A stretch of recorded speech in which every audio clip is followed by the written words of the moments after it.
ನಿಮ್ಮ ಹೆಸರು ಹೇಳಿ. ಕಾಂತರಾಜ್. ಮುತ್ತ ಅವ್ರದ್ದು ಇದು? ರಮೇಶ್ ಅವ್ರದ್ದು. ಅಗ್ರಹಾರ ರಾಜನಕುಂಟೆ ಹತ್ರ.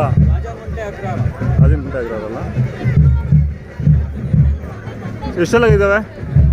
4 ಆಗಿದ್ದಾವೆ. ನೀವೇನಾಗಬೇಕು? ನಾವು ಅವರು ಮಚ್ಚ. ಹಾಂ ಹಾಂ. ತೊಗೊಂಡು ಎಷ್ಟು ದಿನ ಆಯಿತು? ತಗೊಂಡು 1 ತಿಂಗಳಾಯ್ತು ಸರ್. 1 ತಿಂಗಳಾಯ್ತಾ? ಎಷ್ಟಾಗಿದೆ? ಅವಾಗ 3.5 ಏನಾಗಿದೆ. ಈಗೇನು ಹೇಳ್ತಾ ಇದ್ದಾರೆ? ಇವಾಗ ನಮ್ಮ ಮಾವರೇ ಹೇಳೋದು ವ್ಯಾಪಾರ. ಅವರು ಹೇಳ್ಬೇಕು. ಹೌದಾ? ಕೈ ತಿಂಡಿ ಏನು ಕೊಡ್ತಾ ಇದ್ದೀರಾ? ಏನು ಗೊತ್ತಾ ಸರ್? ತಿಂಡಿ ಇದು ಬೆಣ್ಣೆ, ರವೆ ಬೂಸ, ಚಕ್ಕೆ ಬೂಸ, ಮತ್ತು ಪಪ್ಪಾಯ. ಹಾಂ ಹಾಂ.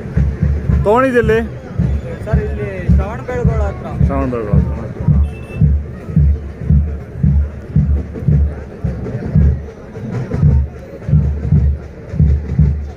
ಆಯ್ತು ಸರ್, ಧನ್ಯವಾದಗಳು.